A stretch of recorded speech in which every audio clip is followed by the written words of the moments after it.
Bah écoutez, on parlait du service Vaisatas, vaisatas.com, qui est le service de Zatas qui permet de savoir si des données vous appartenant ont fuité, mais aussi d'être proactif.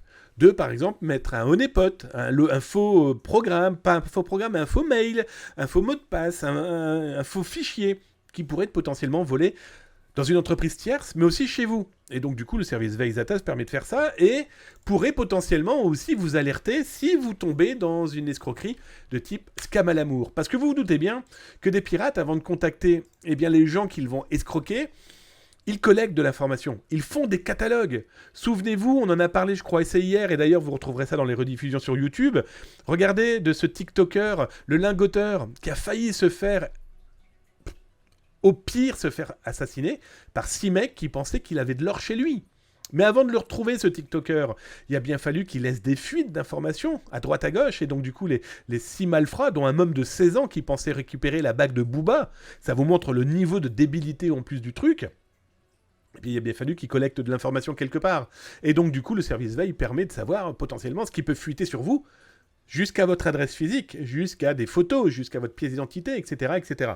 Et pourquoi je vous parle de ça ? Eh bien, il vient de sortir une étude en période de la Saint-Valentin que j'ai trouvée plutôt intéressante. Il s'avère qu'un Français sur 4, je ne sais pas si vous voyez le chiffre, a été piégé par une escroquerie sentimentale en ligne. Un scam à l'amour. C'est complètement fou. 25% des adultes français se sont fait piéger ou approcher dans un piège de scam à l'amour. Complètement dingue. Enfin, je ne sais pas ce que vous en pensez. Hein.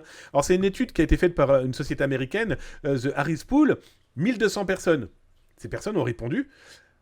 C'est complètement dingue. Alors, dans les escroqueries à l'amour, je vous le rappelle, c'est souvent, malheureusement, des papis et des mamies, en tout cas des gens seuls, qui tombent sur un message. On les contacte. On leur dit, bah voilà, vous êtes beau, vous êtes grand, vous êtes fort. Je suis blonde, je suis brun, peu importe. Ils ont souvent 30 à 40 ans de moins que leurs victimes. Et mais il leur extorque de l'argent. Les méthodes les plus simples, c'est de dire « Oh mon amour, je viens te voir. Ah, j'ai pas l'argent pour prendre le train, l'avion. » Et puis au moment où il a reçu l'argent, quelques jours plus tard, au moment où il doit prendre l'avion, soi-disant « Oh là là, je suis malade, il faut que j'aille voir mon médecin. Tu peux m'envoyer un petit peu de sous ?» On a eu des cas où les gens disaient « Oh là là, je dois me faire opérer en urgence. Il me manque un peu d'argent. Tu peux m'en envoyer. » Bref, toutes ces possibilités du scam à l'amour, de l'escroquerie, au sentiment... Voilà, et ça impacte énormément de gens, donc par pitié, faites attention aussi aux environnements, aux gens qui sont autour de vous, qui sont seuls. C'est indispensable de le faire. Et il y a aussi le stalking. Ah bah oui. Oh, mon Holo 39. Merci, mon Holo 39. Bonjour à tous, un petit coucou à Majorette, itou, itou. Merci pour ton 3e mois d'abonnement, mon Holo 39. Merci, camarade, fidèle de l'émission. Installe-toi tranquillement, merci pour ton cadeau.